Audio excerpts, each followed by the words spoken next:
Voilà, aujourd'hui on va regarder les cercles et droites, mais de façon différente de ce qu'on les regarde d'habitude. C'est ce qu'on va appeler la géométrie analagmatique. C'est un peu subversif dans le sens que on va voir des cercles et sous une forme où ils ne sont pas des cercles. Vous allez voir rapidement ce que je veux dire par là. C'est encore plus subversif que quand Magritte dit ceci n'est pas une pipe, parce qu'on va voir des droites ou des points et on va dire ça c'est des cercles. Voilà. Donc ça c'est quand même fort et très joli et très positif dans les mathématiques. Donc regardez, on va partir de ce qu'on sait sur ce que tout le monde sait sur les cercles, c'est-à-dire que il y a un centre oméga. On est dans le plan, on regarde les cercles du plan euclidien, et le plan R2, et on a un rayon, le rayon, on va le prendre strictement positif, d'accord, pour avoir un vrai cercle, on parlera de vrai cercle pour l'instant. Alors, l'équation, vous savez, c'est par Pythagore, x moins x oméga carré plus y moins y oméga carré égale R2, x oméga et y oméga, c'est les coordonnées d'oméga, et on développe. Bon. Maintenant, on obtient une équation, comme ceci. Là, inversement, si on partait d'une équation qui a à peu près cette forme-là, donc avec des x2, y2, xy, alors bien sûr, on se doute qu'il faudrait avoir le même a ici en x2 et en y2, le même coefficient, donc je factorise. Et donc je me donne A, B, C et D dans R4. Est-ce que j'ai une équation de cercle? Et sinon, à quelles conditions j'ai une équation de cercle? Ça, c'est un truc classique, un problème inverse qu'on se pose classique en mathématiques. Alors, évidemment, d'abord, A doit être différent de 0, sinon on va tomber sur une droite, voire l'ensemble vide, voilà. Bon, maintenant, supposons que A est différent de 0, on voit, en regardant cette formule, que si je prends x oméga égale moins b sur a, y oméga égale moins c sur d, d'accord? Et du coup, d égale, donc d sur a, attention, d sur a égale à ceci, ce qui fait, en multipliant par a au carré, des deux côtés, B2 plus C2 moins AD égale A2 R2, alors je vais avoir un rayon R, mais attention, là, on a dit que A est différent de 0, on veut que R soit différent de 0, donc ça va être strictement positif, donc il faut absolument, la condition, c'est que ça soit strictement positif, et à partir de ce moment-là, on aura bien un cercle de centre oméga, donné par ces coordonnées, et de rayon R. Maintenant, on peut se poser la question suivante. Si on se donne deux quadruplés de R4, d'accord, qui vérifient cette condition, donc pour l'instant, A différent de 0, et puis B2 plus C2 moins AD strictement positif, à quelles conditions cela donne le même cercle? Bon, alors ça c'est facile. Parce qu'il faut que B sur A, pour que ce soit le même cercle, il faut qu'il y ait le même centre et le même rayon, absolument. Donc B sur A doit être égal à B' sur A', C sur A à C' sur A', ça c'est parce qu'on a le même centre. Et maintenant, comme on a le même rayon, on divise ici par A2, d'accord? Et comme déjà on a l'égalité pour B et C, ça va nous donner D sur A égale D' sur A'. Donc il faut que ces deux triplés soient égaux. Et donc ça veut dire qu'au niveau des quadruplés, A', B', C', D', c'est égal à A' sur A fois A, B, C, D. Ça veut dire en gros que ces deux quadruplés sont juste proportionnels.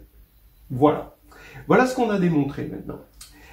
Maintenant, on va regarder l'ensemble des cercles du plan, d'accord, du plan euclidien R2. Un cercle, on peut l'identifier, finalement, à un quadruplé ici, qui vérifie les conditions, A différent de 0 et B2 plus C2 moins AD est strictement positif, mais ce quadruplé doit être pris à une constante proportionnelle près. C'est-à-dire que, finalement, c'est une... Bon, ce vecteur, il est non nul à partir du moment où c'est un cercle, puisque déjà A différent de 0, mais ici, ça va être une droite engendrée par ceci. D'accord? L'ensemble des quadruplés qui fonctionnent, qui correspondent au même cercle, c'est une droite. D'accord? Voilà. Une droite, bon, moins 0, évidemment.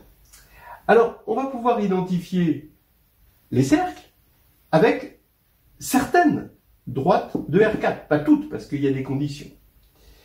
La condition, ça va être quoi? On va dire B2 plus C2 moins AD strictement positif. Et puis, vous allez me dire A différent de 0. Mais A différent de 0, je vais la lâcher, cette condition. Parce que si A égale 0, je récupère, un peu par densité, si vous voulez, je vais récupérer les droites. Parce que si A égale 0, j'ai une équation de droite. Est-ce que c'est bien une équation de droite? Oui, parce que comme j'ai cette condition-là, A égale 0, ça va impliquer que B2 plus C2 est strictement positif, donc en particulier non nul, donc B et C ne sont pas simultanément nuls, ce qui fait qu'on a bien, d'accord, ici, une équation de droite.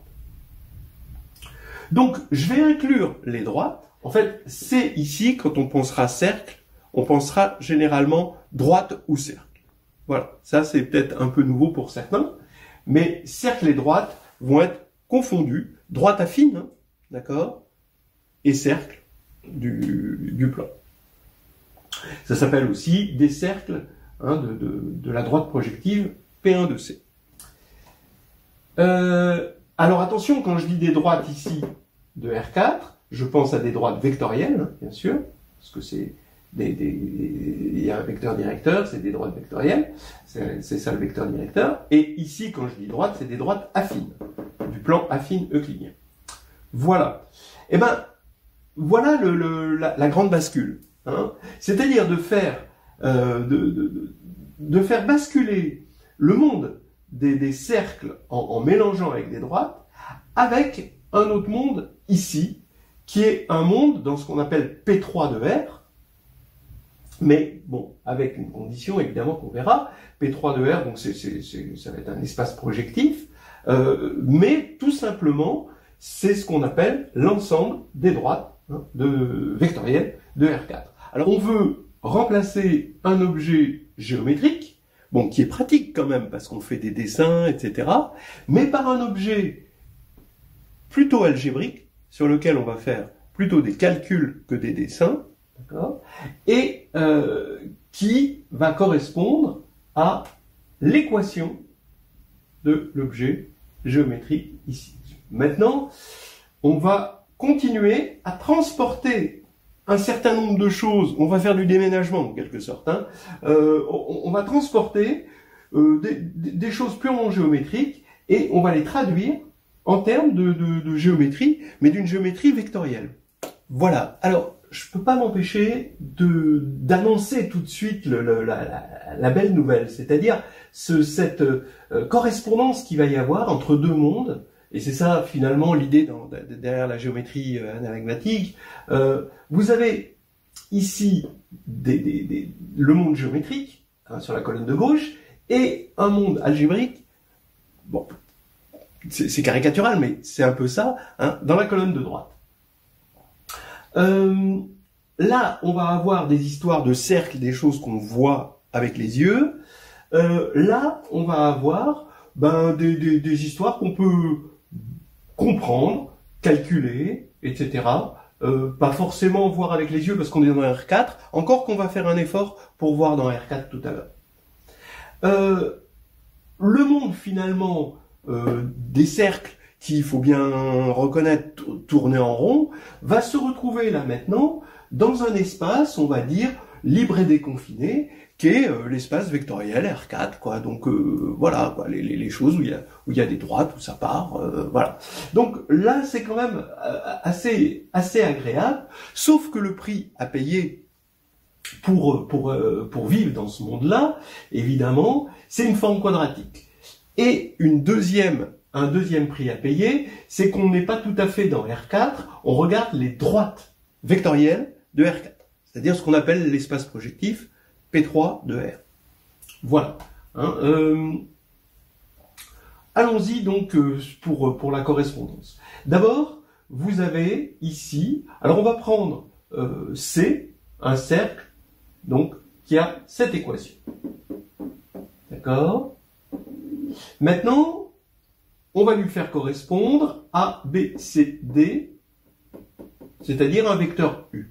Mais attention, ce vecteur U, il n'existe pas en soi, il existe simplement à un scalaire près, multiplicatif près. C'est pour ça que je parle de droite. Donc en fait, je devrais mettre un R ici, d'accord? R fois ça, et R fois ça, d'accord? Si ABCD est le vecteur non nul, R. Bon. Maintenant, C est un cercle de rayon R, strictement positif. C'est ça qu'on voulait au départ. Eh bien, ça va correspondre, on a dit, à la forme quadratique ici, donc Q de U c'est ABCD, donc c'est B2 plus C2 moins AD, eh bien, Q de U doit être strictement positif. Voilà. Alors vous allez me dire, oui, mais puisque U, il est pris à scalaire près, ben oui, mais si on remplace ABCD par lambda A, lambda B, lambda C, lambda D, eh ben, on aura QU qui va être remplacé par lambda 2, par homogénéité, QU. Donc, ça reste strictement positif. Voilà. Donc, maintenant, on va élargir un petit peu notre idée du cercle. On l'a déjà élargi en tant que droite, en prenant A égale 0. Donc, quand je dis cercle de rayon R, bah, y a aussi A différent de 0 ici, mais si on prend une droite, on aura A égale 0, donc ce ne sera pas tout à fait, on ne pourra pas parler vraiment de rayon R. Maintenant, on va avoir les cercles qui dégénèrent en un point, d'accord? Donc un cercle, on peut imaginer dégénérer en un point qui est son centre, et là, dans ce cas-là, on voit qu'on a Q de U égale 0. C'est ce qu'on appelle les vecteurs isotropes pour l'espace R4 muni de la forme quadratique Q. Et après, bah, si Q de U est strictement négatif, bah, on va dire c'est des cercles imaginaires. Alors imaginaires, oui, parce qu'on les imagine, mais imaginaires aussi parce qu'on peut imaginer qu'il y a des solutions dans C. Hein, voilà. Donc les droites, on a dit, c'est quand A est égal à 0. Et maintenant, on continue. Là, maintenant, ça devient intéressant, c'est-à-dire que Q, ici, va posséder une forme polaire, d'accord? Donc, bah oui, B, B', plus C, C', moins 1 demi de A'D plus AD', hein, c'est une forme polaire de Q, classique, que je vais appeler phi. Et maintenant, C inter C' est différent de l'ensemble vide, donc vous prenez deux cercles, et bien à quelles conditions ils ont une intersection? En fait, si on a une inégalité de Cauchy-Schwarz. Voilà. C'est-à-dire si phi de U' au carré est inférieur à Q de Q de U'. Ça, c'est Cauchy-Schwarz. Alors attention, Cauchy-Schwarz n'est pas acquis, parce que on a une forme quadratique, d'accord, qui est de signature. Si vous calculez la signature, c'est très facile de voir qu'ici vous allez avoir donc 1, ça fait 2 positifs, et AD qui se décompose en du, disons 4AD, ça va se décomposer en du A plus D au carré moins A moins D au carré, c'est la méthode de Gauss, hein. Donc ça va donner un positif et un négatif. Donc au final, la signature de Q, d'accord, la signature de Q, puisqu'on est sur R, hein, autant utiliser Sylvester, eh ben c'est 3,1. Ce qui veut dire que Cauchy-Schwarz n'est pas du tout assuré. Hein, parce que Cauchy-Schwarz, c'est quand on est en défini positif, ou à la limite en défini négatif. Donc voilà, on a cette condition ici. D'accord ? Maintenant, quand ils s'intersectent, ben, il va y avoir un angle d'intersection. C'est-à-dire que vous prenez un point ici, d'intersection, il y en a deux, mais en fait ça va revenir au même, par symétrie en fait, hein. Vous avez une symétrie. Ici, vous allez regarder là la tangente au cercle qui est orthogonale à ce rayon-là, et la tangente à ce cercle-là qui est orthogonale à ce rayon-là, et ces deux tangentes vont faire un angle ici, θ. L'angle d'intersection, je vais appeler θ, c'est l'arc cosinus de phi de u' sur racine de q de u, q de u'. Q de u' hein, sont forcément positifs, hein, d'accord? Donc j'ai le droit de prendre la racine, puisque j'ai pris des vrais cercles. Voilà. Et ça va être l'angle d'intersection. Ce qui va faire, bon, les cercles tangents, c'est quand on a l'égalité dans Cauchy-Schwarz. Alors attention, hein, on avait égalité dans Cauchy-Schwarz si u' était proportionnel à u dans un monde euclidien, mais là on n'est pas dans un monde euclidien.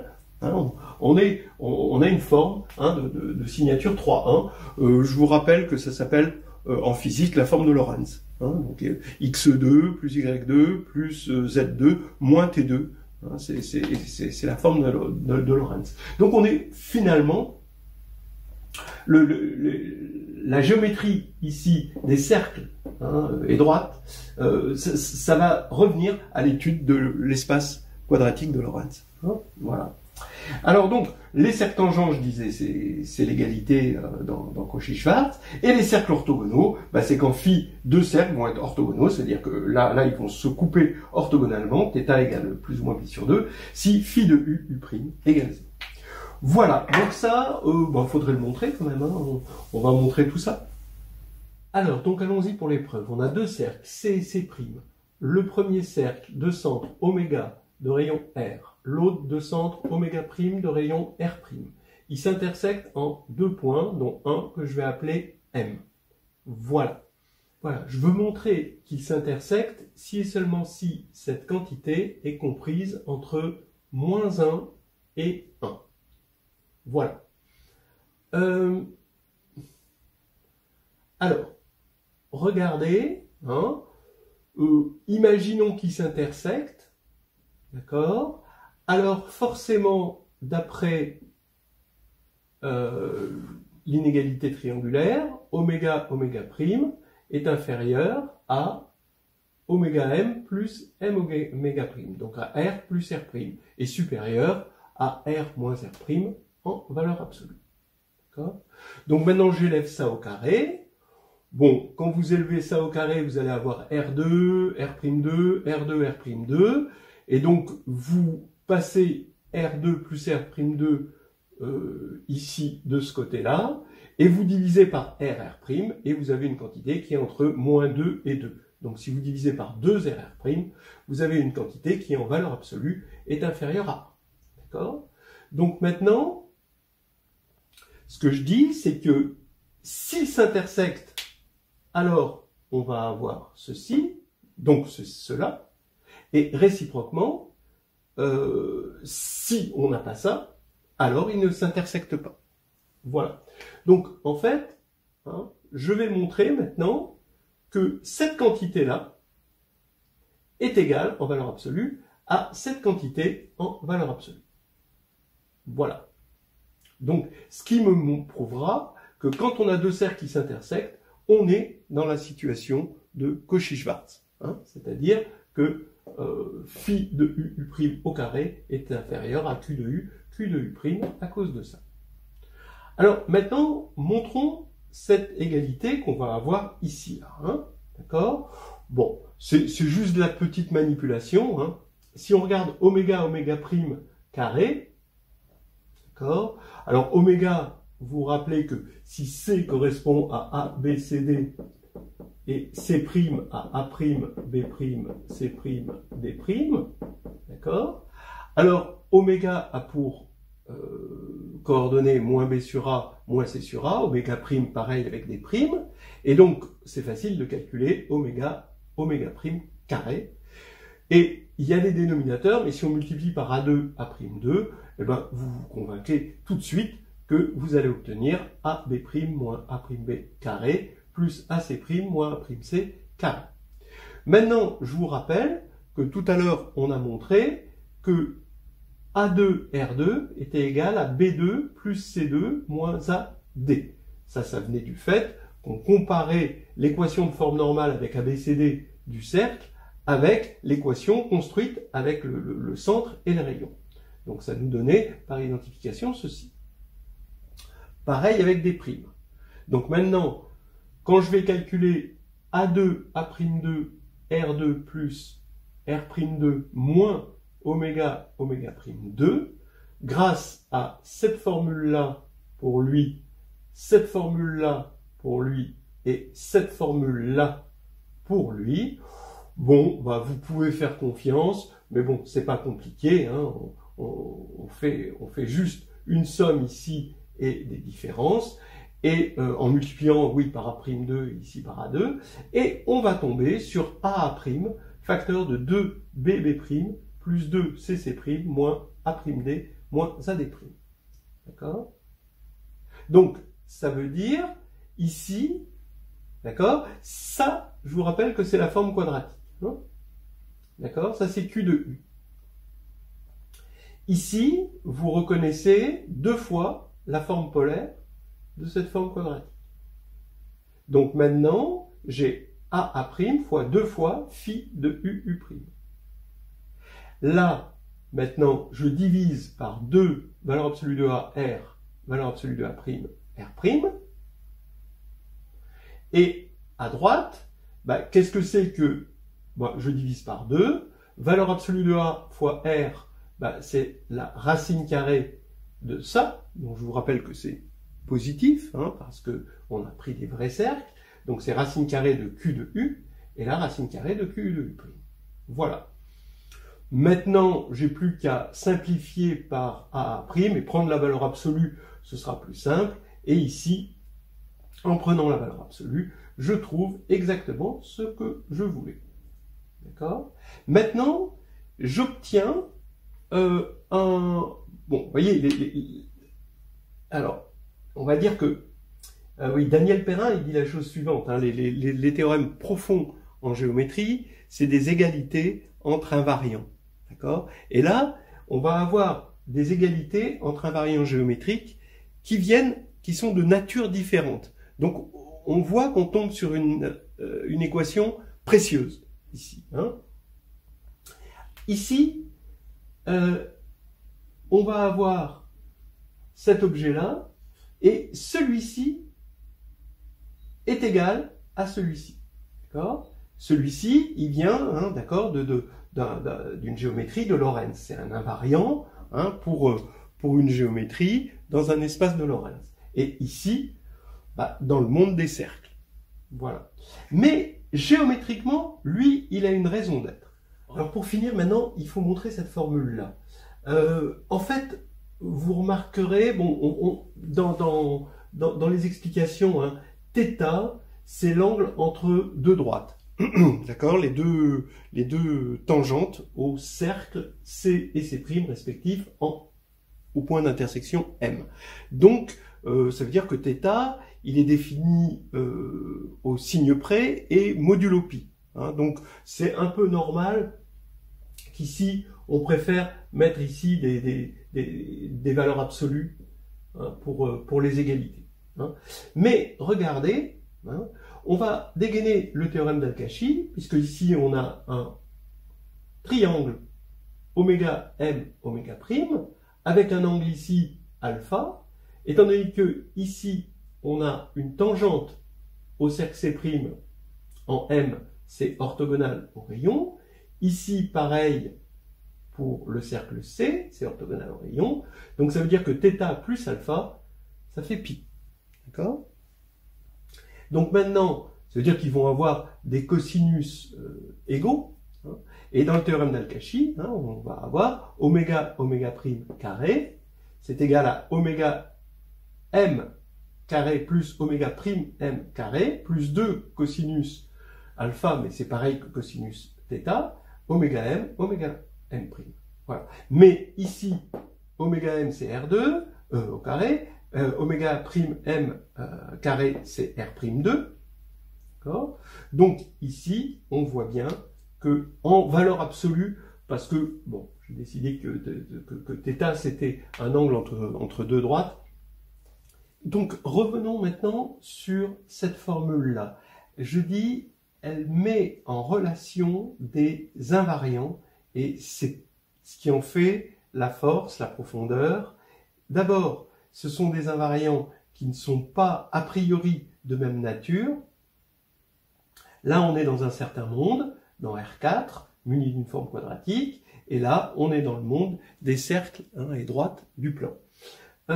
Maintenant, invariant, ça veut dire quoi? Invariant, ça veut dire invariant pour l'action d'un groupe, en fait. D'accord? Comme le rang pour l'action de Steinitz, les valeurs propres pour l'action par conjugaison des matrices. Donc il y a toute une liste finalement d'invariants, et on s'habitue à regarder la géométrie par ces invariants avec des formules géométriques importantes qui sont des relations entre les invariants.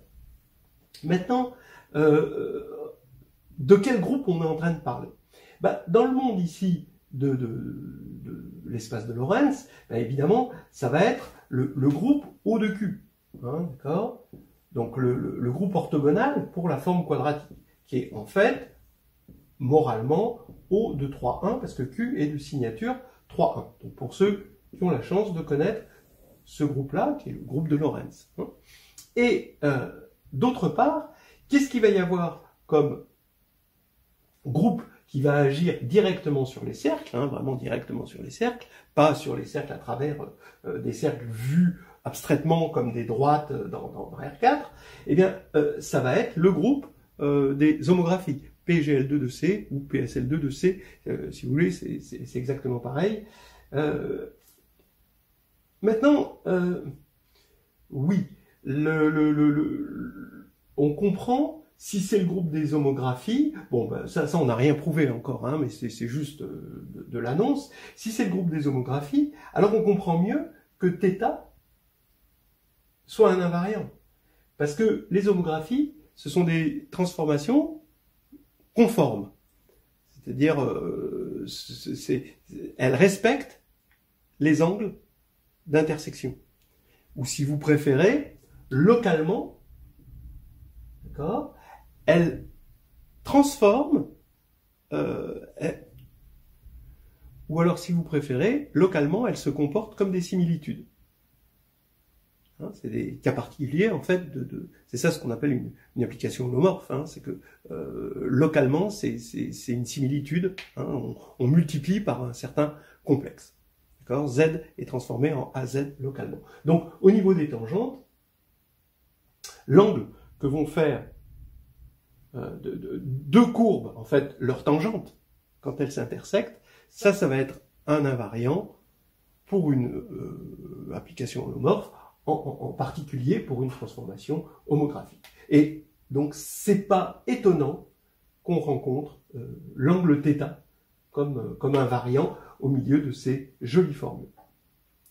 Voilà l'histoire. Maintenant, on a à peu près compris ce qui se passait dans le tableau. Maintenant, il faut peut-être aller un petit peu plus loin. On a envie de voir ce qui se passe dans R4. Et là, c'est difficile de voir dans R4. Donc, c'est ce qu'on va faire. Voilà. Alors, si on doit résumer ce qu'on a fait jusqu'à présent, sur les cercles et droites, on a pris un cercle du plan, on lui a associé son équation, d'accord, dans le plan, dans les coordonnées du plan dans une base orthonormée, et on en a déduit un élément de R4, A, B, C, D, mais défini de façon unique, à scalaire près, évidemment, parce que c'est une équation.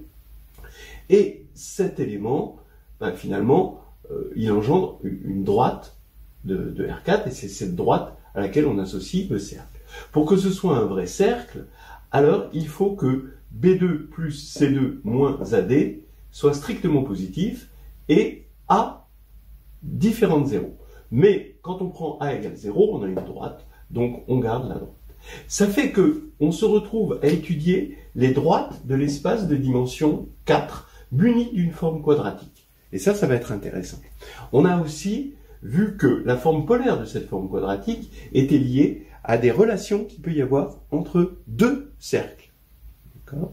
Voilà. Et deux cercles qui soit s'intersectent, soit sont tangents, soit ne s'intersectent pas. Voilà. Et ça, la forme polaire le voit. Là, maintenant, j'avais dit à un moment, on va essayer de voir dans R4.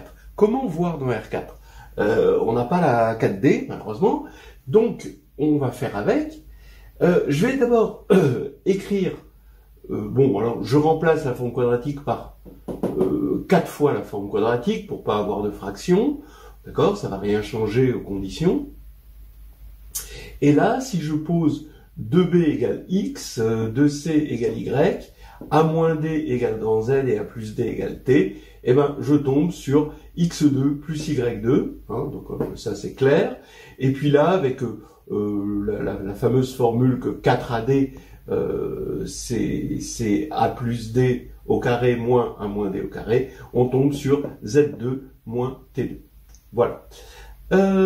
Alors, ça va faire que on va avoir envie de poser t grand T égale 1 pour y voir plus clair.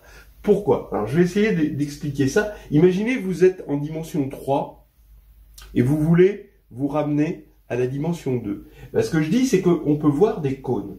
Regardez, vous êtes en dimension 3, vous avez un cône. Et ben, un cône, vous le sectionnez par le plan, donc il passe par 0, là, ici, hein, d'accord? Vous le sectionnez par le plan Z égale 1. Voilà, vous allez avoir un objet ici. D'accord? Bon, ici, ça a l'air d'être un cercle, parce que j'ai pris le cône d'Apollonius. Et en fait, vous arrivez à reconstituer, à comprendre tout le cône, rien qu'à partir de cette section, puisque c'est un cône. D'accord? Vous vous doutez que après, bah, ça va juste diminuer jusqu'à devenir 0, puis après, ça va s'inverser. Bon. Alors, donc, vous êtes dans R3, vous voulez observer quoi? Qu'est-ce qu'on va observer? On va vouloir observer des cônes, c'est-à-dire des fonctions homogènes égales à 0, l'ensemble des solutions d'une équation homogène qui est égale à 0, ça c'est, par homogénéité, ça c'est un cône, hein, si x, y, z, t est dedans, alors lambda x, lambda y, lambda z, lambda t est aussi dedans, donc ça s'appelle un cône, l'ensemble des solutions de cette équation. On va vouloir voir des droites, bah oui, mais des droites vectorielles. Si on regarde une droite vectorielle, c'est encore un objet homogène. Hein, on peut le voir comme un cône aussi. Donc c'est un objet homogène. Bah, une droite vectorielle va devenir un point affine quand on coupe par z égale 1. Et un plan vectoriel, que j'ai dessiné en rouge, bah, ça va devenir une droite affine. D'accord? Donc, voir dans l'espace dans R3, on peut voir dans R3 à partir de R2, juste en coupant par z égale 1. Mais, d'accord, donc droite, ça va devenir des points, hein, faut s'habituer à ce dictionnaire. Plan vectoriel devient une droite affine, attention, hein, on passe du vectoriel à l'affine. Un cône, bah, ça va devenir un objet qu'on peut ensuite reconstituer, c'est pour ça que j'ai mis des flèches dans l'autre sens. Maintenant, qu'est-ce qu'on ne voit pas? Parce que quand même, il y a des choses qu'on ne va pas voir. Bah, les cônes qu'on ne va pas voir, ce sont les cônes qui sont restés dans z égale 0, d'accord? Alors ceux-là, ils n'ont pas pu décoller, d'accord? Et donc du coup, ils ne peuvent pas couper z égale 1, et on verra rien du tout. Donc, on ne voit pas ce qui se passe en z égale 0. Voilà, donc ça s'appelle un regard local, c'est-à-dire qu'on a enlevé un fermé, z égale 0, on a viré ce fermé, et quand on a viré un fermé, il nous reste un ouvert. Et un ouvert, ça s'appelle travailler sur un ouvert, c'est travailler localement. Mais attention, on est en géométrie algébrique, c'est-à-dire que le local, c'est quand même pas du local au rabais, quoi. Hein, c'est un fermé en algèbre, c'est maigre. D'accord? Ça ne contient pas d'ouvert. Vous voyez, ce plan z égale 0, il est maigre, il ne contient aucun ouvert. Donc quand on dit local, bon, c'est presque comme si on était dans un film et si on s'est endormi pendant une petite scène et après on se réveille et on arrive à reconstituer quand même à peu près tout le film, sauf la scène évidemment dans ses détails, mais on arrive à tout reconstituer quand même. Voilà. Donc en bref, on prend une coordonnée, on pose cette coordonnée égale à 1, d'accord, et tout ce qui est conique, en particulier les droites, les plans vectoriels et évidemment les cônes, bah on arrive à voir tout. Est-ce vraiment tout? Non, mais vraiment presque tout. C'est du local, mais du local algébrique, donc du local qui a quand même un certain poids.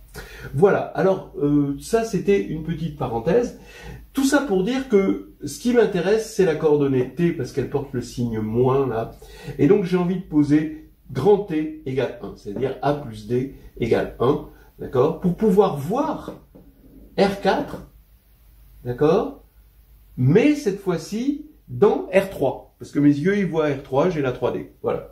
Donc ici, je pose T égale 1, donc tac, je coupe mon cône ici par T égale 1, et j'ai X2 plus Y2 plus Z2 égale 1. Mais ça, je connais bien, c'est une sphère, d'accord. Donc je dessine ma sphère, et maintenant, je vais essayer de faire ma traduction de droite et cercle ici, le tableau qu'on avait fait tout à l'heure, donc à la première vidéo, en termes d'éléments de R4 que je vois dans R3.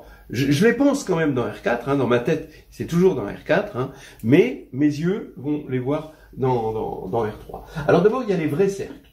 Qu'est-ce que c'est les vrais cercles? On a dit, c'est quand on a B2 plus C2 moins AD strictement positif. Et on a dit que, donc ça veut dire que quand on va se ramener là, donc le strictement positif, bah, ça va devenir plus grand que 1. Donc on avait dit ici les cercles deviennent des droites, mais les droites, comme maintenant on a coupé par t égale 1, c'est un point. D'accord? Une droite devient un point. Donc voilà un vrai cercle. Qu'est-ce que c'est un vrai cercle? Cercle ou droite, hein, parce que ici je prends un vrai cercle ou droite, et ben c'est un point qui est à l'extérieur de la sphère. D'accord?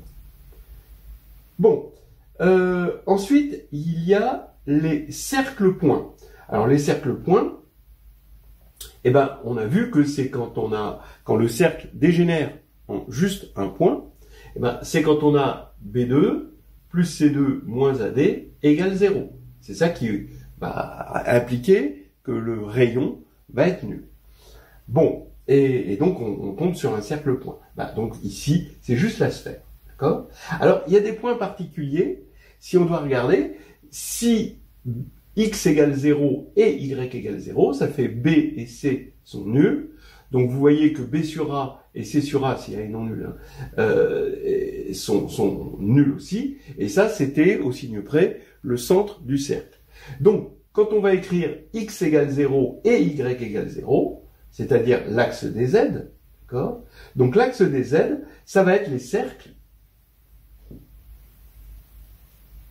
de centre O. On regarde maintenant les cercles, ce qu'on appelait les cercles imaginaires. Les cercles imaginaires, c'est pas des vrais cercles, parce que leur rayon au carré, il est négatif. Donc c'est quand la forme ici est négative, c'est l'intérieur. D'accord? Donc ici, c'est les vrais cercles. Et quand on regarde à l'intérieur, c'est les cercles imaginaires. Et là, sur la surface, ici, c'est les cercles points.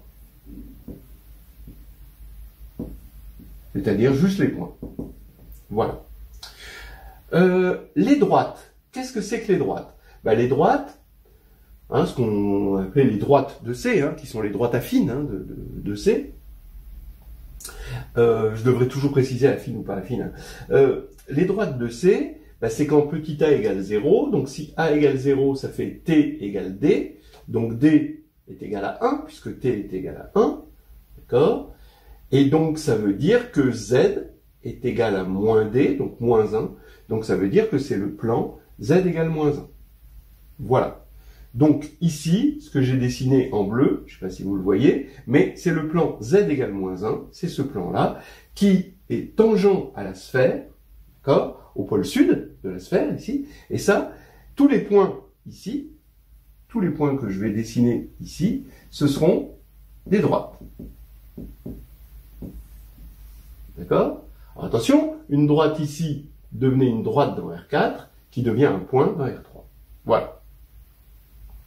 Donc ce sont toutes les droites, mais ici, vous allez avoir un point. Alors ici, qu'est-ce que c'est? C'est quand finalement x2 plus y2, ce point-là, x2 plus y2 plus z2, mais z2 ça fait 1. Donc ça fait dire que x2 plus y2 égale 0.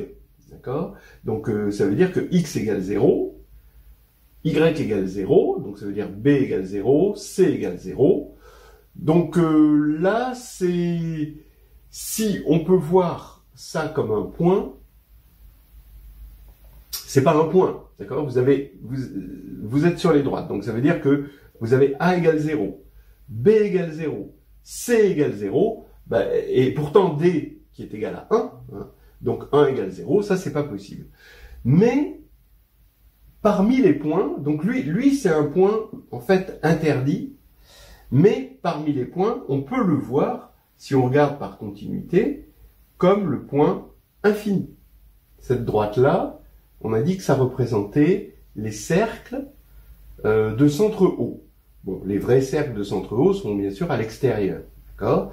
Donc, regardons les cercles de rayon quoi. Hein?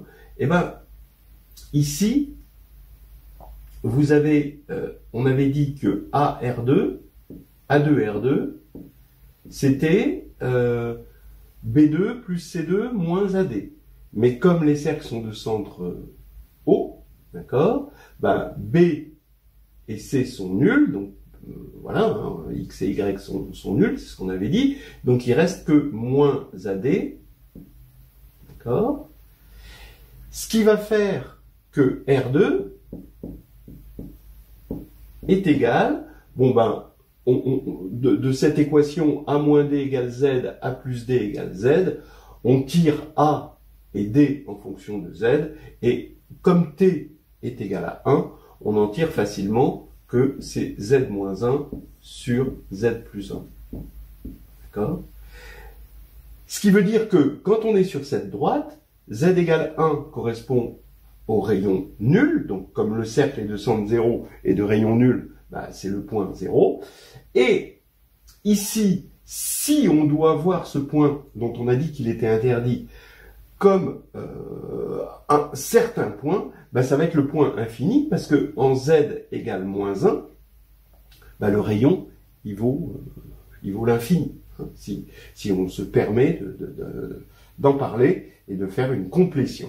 En fait, vous voyez, cette sphère, qu'est-ce que c'est? Bah, tous les points qui ne sont pas au pôle sud, bah, c'est finalement les points du plan complexe, puisque ce sont des cercles-points en puissance. Hein.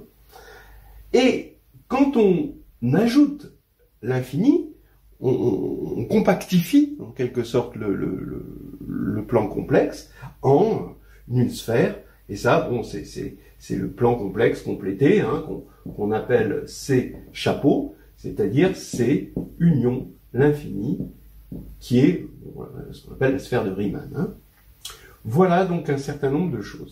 Alors maintenant, on peut se convaincre que si on remplace le point O par n'importe quel point, vous prenez un point oméga, d'accord, qui est voilà. Et maintenant, vous regardez les cercles de centre oméga.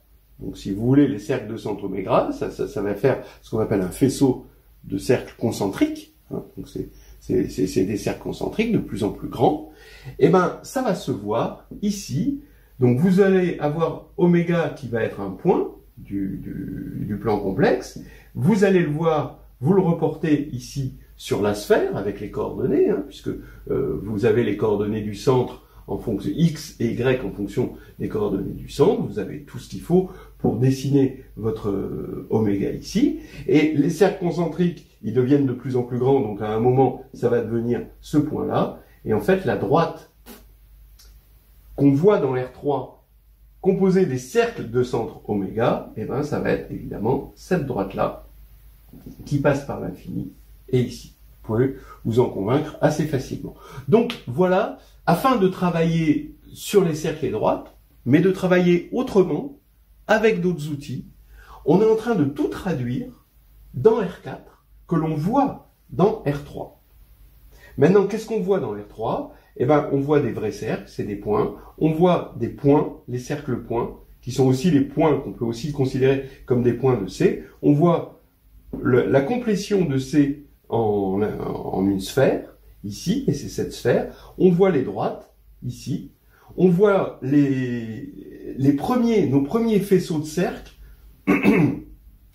qui sont des cercles concentriques, qui ont un centre fixé, et on les voit comme des droites passant par ce point à l'infini. Voilà. Alors maintenant, on peut se dire, oui, on a fait une traduction, mais pourquoi on a fait ça? Alors, on a fait ça, c'est toujours bien de faire des correspondances. Par exemple, ici, quel est le groupe qui va agir sur R4? Eh ben, on l'a dit, c'est le groupe de Lorentz, parce que il faut respecter cette sphère, en quelque sorte, il faut respecter le cône, en fait, qui est ici, le cône là, d'accord, si on veut, et on va avoir ce groupe orthogonal de Q qui est isomorphe à O3,1. Et maintenant, vous savez que la géométrie, ça se fait avec des transformations, c'est-à-dire qu'on prend un problème géométrique et grâce à des groupes, on le transforme en un autre problème géométrique qui est beaucoup plus simple.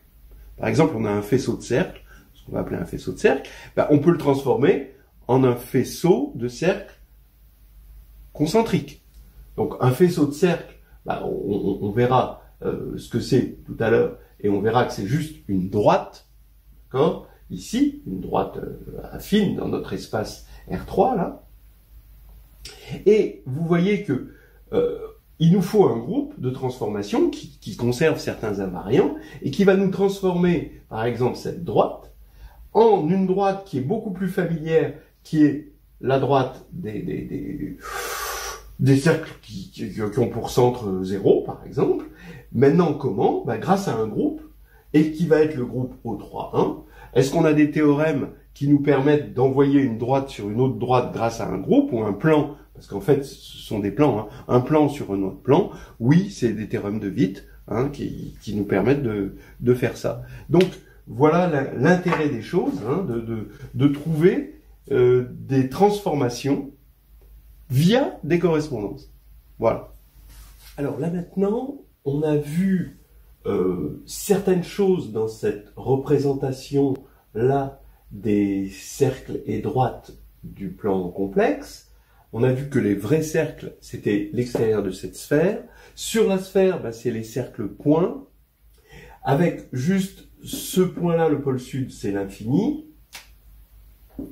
Et puis à l'intérieur, c'est des cercles imaginaires. On a vu que ce plan z égale -1, c'était justement les points de ce plan, c'était les droites.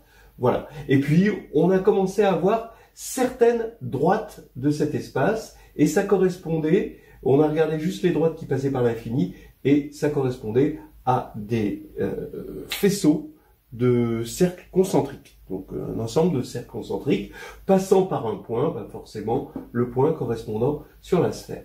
Alors maintenant, on va aller plus loin, on va déjà regarder toutes les droites possibles. Alors vous voyez bien que comme la sphère joue un rôle très important dans cette histoire, il est important de regarder la position de la droite par rapport à la sphère. Et en fait, vous avez trois positions possibles. Soit la droite, elle touche pas la sphère, soit la droite est tangente à la sphère, soit la droite coupe la sphère en deux points. Donc bref, on a trois positions possibles. Ce qu'on va voir, c'est que ça va correspondre. Alors, regardez, ici, je prends 2 points, ça correspond à 2 cercles. Ici, je vais prendre 2 points aussi, même si c'est tangent. Je suis pas obligé de prendre le point de tangence.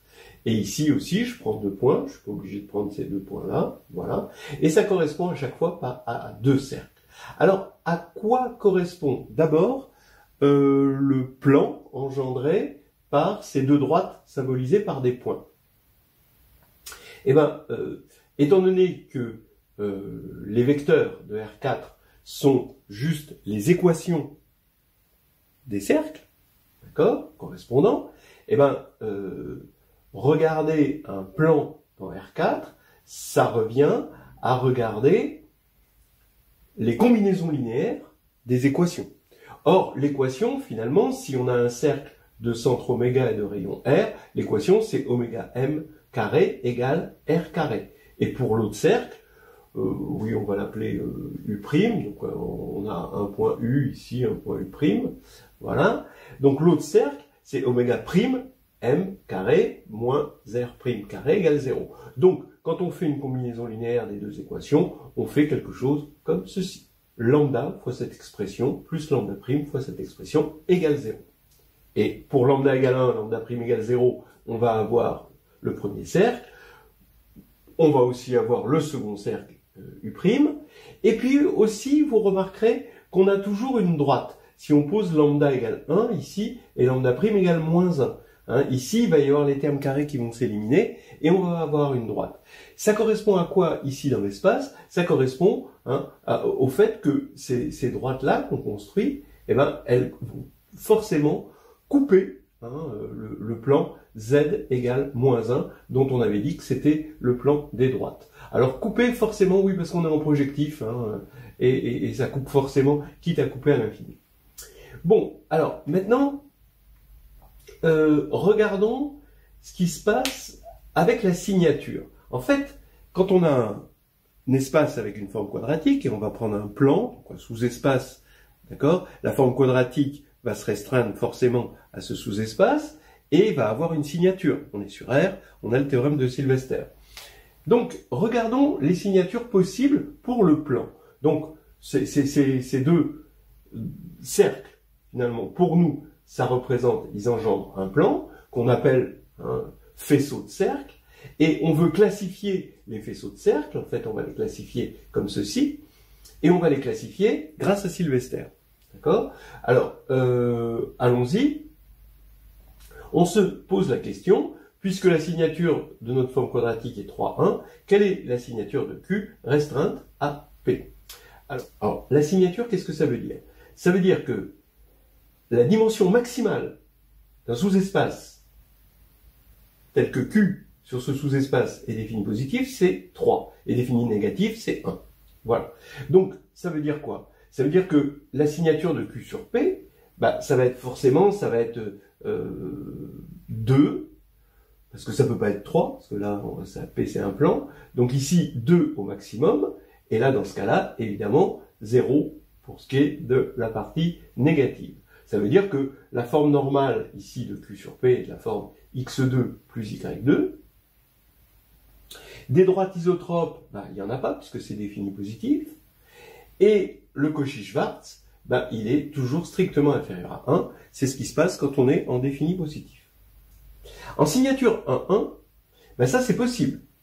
On prend un sous-espace sur lequel Q est défini une droite, sur laquelle Q est définie négative, une droite sur laquelle Q est définie positive, on fait la somme directe, et on va avoir quelque chose forcément de signature 1,1. Et ici, donc la forme normale, ce sera, d'après Sylvester, x2 moins y2. Maintenant, vous voyez que quand vous posez ça égale 0, bah, vous factorisez, x moins y facteur de x plus y égale 0. Donc vous avez deux droites isotropes, x moins y égale 0, x plus y égale 0.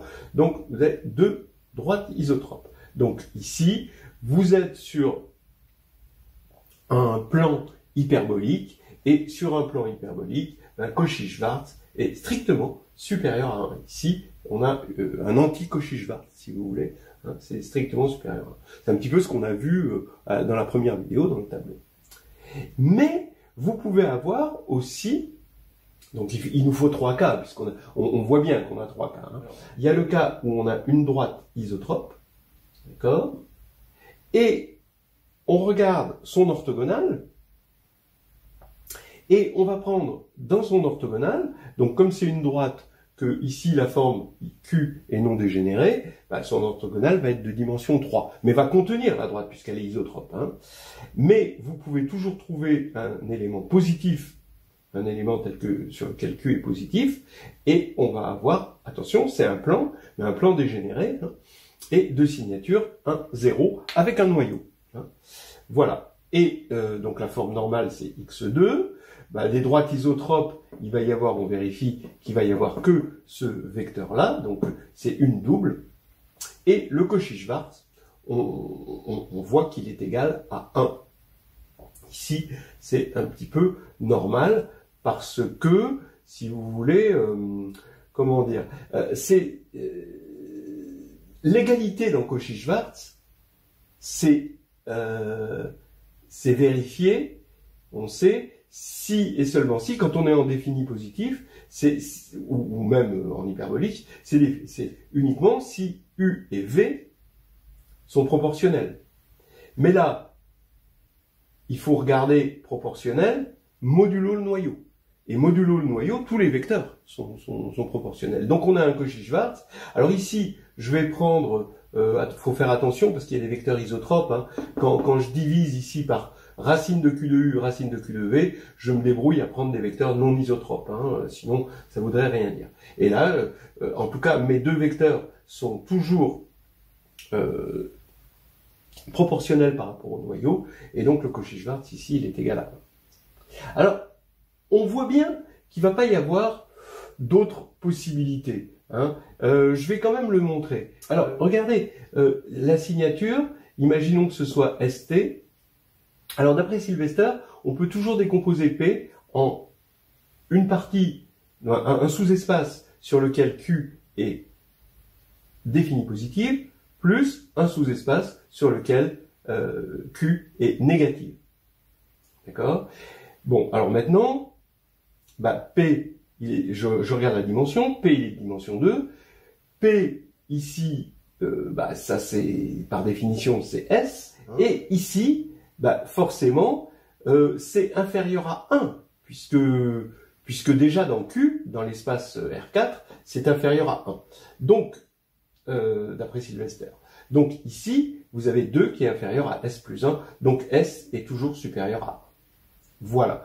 Donc, ça fait que on n'aura pas les cas comme 0, 1, 0, 0, ou des choses comme ça qu'on aurait pu imaginer, hein, qui pourtant vérifient une inégalité raisonnable hein, vis-à-vis de la signature. Donc, on n'a pas ça.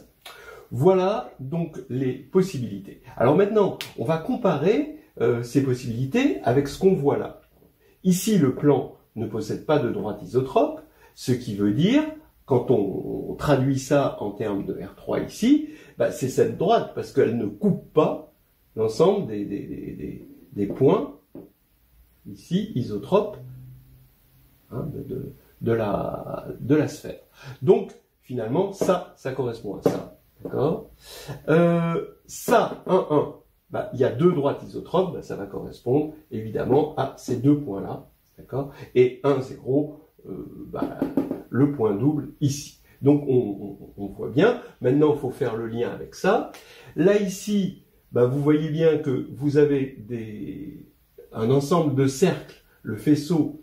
Hein, mais à partir du moment où dans CU et CU', vous avez déjà deux points, les points d'intersection M et M', qui vérifient l'équation. Donc ici, si on pose M, le point d'intersection, ici on va bien avoir 0, et ici on va bien avoir 0, puisqu'il est dans l'intersection. Donc ça veut dire que le point, il appartient à tout le faisceau. Mais il y a un deuxième point.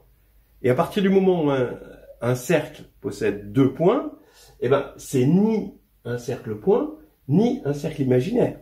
C'est un vrai cercle, donc par élimination. Ce qui fait que on a ici que des vrais cercles. Donc ça ne peut être que cette possibilité-là, où on est sûr qu'on a toujours des vrais cercles. Ça s'appelle un faisceau à point base. Ensuite, eh ben, ici, ça va correspondre, vous allez avoir un faisceau à point limite. C'est-à-dire que à un moment, quand on va construire le faisceau, on va avoir parmi ces équations des équations qui donnent l'ensemble vide comme ensemble de solutions, hein, qu'on voit avec le pointillé ici. Et ici, on va avoir deux points qu'on appelle les points limites. du faisceau. Et puis là, c'est un faisceau de cercle tangent. Ici, vous allez avoir le faisceau de cercle tangent, et le point qui est ici, c'est le point de tangence, qui correspond au point de tangence ici. Voilà. Alors, maintenant, on peut rajouter quelque chose de plus. On a vu que la forme phi, d'accord, quand elle s'annulait, phi de UV, ça voulait dire que les cercles étaient orthogonaux, se coupaient comme ça, orthogonalement, hein, d'accord. Voilà. Eh bien, maintenant, prenons un plan de signature de 0. Donc, la forme quadratique est non dégénérée sur le plan, donc quand on va prendre l'orthogonale, on va avoir un supplémentaire, mais d'après Sylvester, le supplémentaire qu'on a choisi, cette orthogonale qu'on a choisi, eh ben, il est forcément de signature 1,1. Parce que s'il était de signature 2,0, ben, ça voudrait dire que Q est défini positive. Donc, inversement, si on a quelque chose de signature 1,1, son orthogonale va être de signature 2,0. Ça veut dire que, quand on va prendre un faisceau de cercle à point base, comme celui-ci, il va exister un faisceau de cercle à point limite, orthogonal, à ceci, et unique, évidemment. Et inversement, un faisceau à point limite va avoir pour orthogonal un faisceau à point base, ce qui peut se regarder très joliment. L'orthogonale d'un faisceau tangent, ce sera un autre faisceau tangent au même point, hein, d'ailleurs, puisque il est évident que si on prend l'orthogonale, hein, c'est ce qu'on a dit ici, l'orthogonale d'un plan comme ça, bah, contient forcément le vecteur isotrope, puisque le vecteur isotrope, il est orthogonal à lui-même. Ça va être une droite qui va être orthogonale à celle-ci, mais dans le plan tangent à ce point. Hein, voilà. Voilà. On voit que Sylvester joue un rôle important, et que c'était intéressant de ramener toutes ces histoires de cercles, bon, dans ce monde-là, où on a Sylvester, et on va voir que le théorème de Witt a sa carte à jouer. Et maintenant, peut-être que le défaut, ici, ça va être de dire la chose suivante, c'est que si on prend U, ici, donc ça c'est un cercle, j'aimerais voir les points du cercle. Quelle est la relation? Oh, les points de C, ils sont là, d'accord? Sauf, là ici, c'est le point à l'infini. Donc cette sphère représente pour nous, hein, il y a une bijection, on va même dire un homomorphisme, entre le cercle complété et cette sphère. Bon, et maintenant, un cercle, c'est un ensemble de points. Est-ce qu'on peut voir les points de ce cercle géométriquement, là, dans R3 avec notre construction? Voilà, parce que là, c'est vrai, on est un peu frustré. Hein. On avait l'habitude qu'un cercle, c'était des points. Eh ben, on va voir que c'est possible. Voilà, alors ce qu'on a dit, c'est que on avait transporté l'étude des cercles à une étude de droite dans un espace quadratique. Ça nous permet d'avoir un groupe naturel qui agit dessus et donc permet de transformer, hein, nos problèmes de façon agréable, comme par exemple un faisceau de cercles en un faisceau de cercles concentriques, voire même un faisceau de droite. Hein, voilà, autour d'un point. Tout ça est bien sympathique, mais on perd quand même quelque chose. C'est-à-dire que maintenant qu'on a projeté ça sur R3, on voit un cercle donc maintenant comme un point, mais on aimerait retrouver, à partir d'un point donné, un point qui est à l'extérieur de la sphère, on aimerait retrouver vraiment les points du cercle, les vrais points qui sont dans le cercle, et arriver à trouver un moyen de le voir sur la figure. Bon, donc voilà ce qu'on va faire, ça va être ça notre but les prochaines minutes. Regardons ce que c'est qu'un point x0, y0 dans R2, qui est assimilé, qu'on assimilera facilement à C. Ici, on a x moins x0 carré plus y moins y0 carré égale 0. C'est une façon de voir ce point comme un cercle point. Un cercle de centre, ce point est le rayon de 0, donc concentré sur le point. Et là déjà, lui on le voit, il est sur la sphère. Hein, on avait dit que la sphère c'était l'ensemble des cercles points. Alors quand on développe ça, hein, on va avoir x2 plus y2, moins 2x0x, etc. Et ça veut dire qu'on peut le représenter comme, on peut représenter ce cercle point comme la droite engendrée par 1 moins x0 moins y0, x0 carré plus y0 carré, c'est ce qu'on obtient quand on développe, mais je regarde la droite engendrée, hein, c'est plus logique. À quelles conditions le point x0, y0, maintenant, vu comme un point de R2, hein, et appartient au cercle symbolisé par U. Eh bien, écrivons U égale A, B, C, D, et il est évident qu'il appartient si et seulement si le point vérifie l'équation. C'est-à-dire AX0 carré plus AY0 carré plus 2, on avait mis un 2, BX0 plus 2CY0 plus D égale 0. Ça, c'est évident.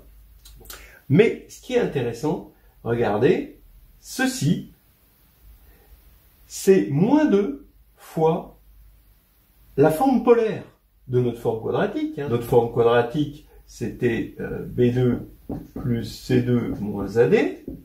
Et donc la forme polaire, c'est BB' plus CC' moins 1 demi de A'D plus AD'.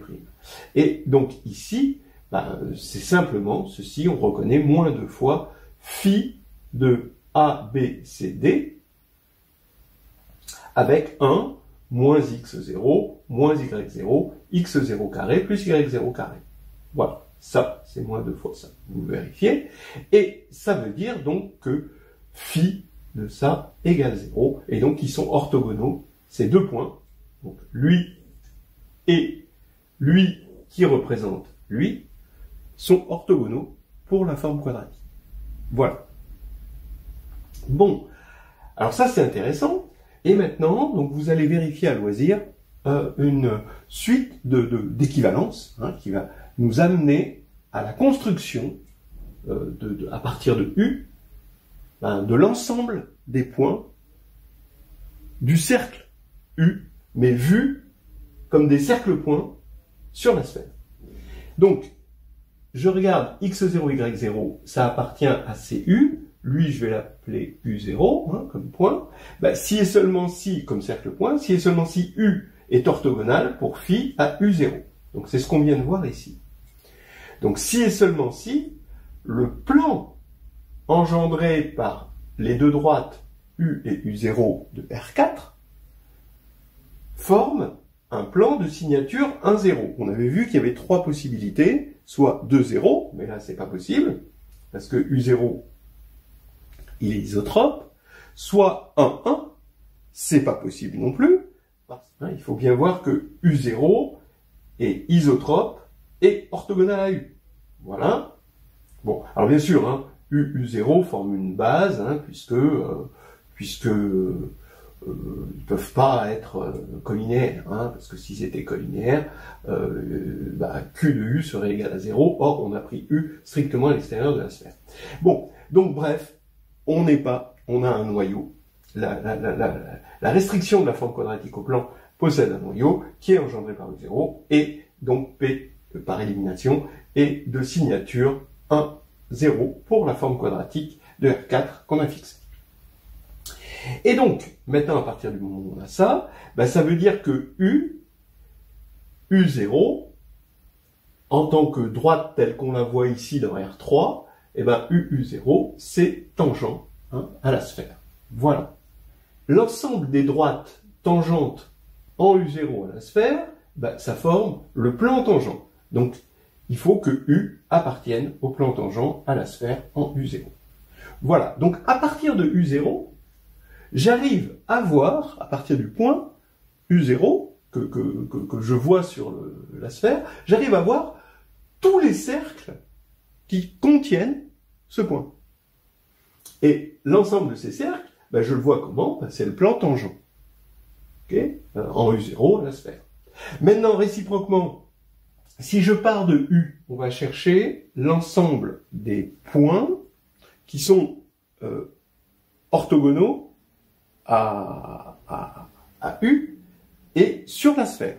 C'est eux, d'accord, d'après cette série de si seulement si, c'est eux qui vont nous intéresser, qui vont représenter les points du cercle U.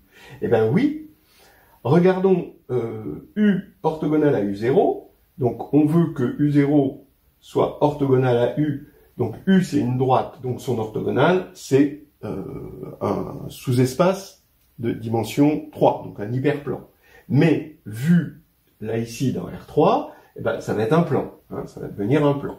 Donc ça va être, mais maintenant U0 il est sur la sphère, puisqu'on a pris des cercles points, et donc ça va être l'intersection d'un plan avec la sphère. En gros, vous voyez bien que quand vous êtes dans le plan, vous prenez un point ici et un cercle, bah, vous avez forcément deux points de tangence ici qui partent de ce point-là. D'accord? Mais quand on est dans l'espace et qu'on a un point à l'extérieur d'une sphère, eh ben, on va avoir un cône de points d'où partent des tangentes.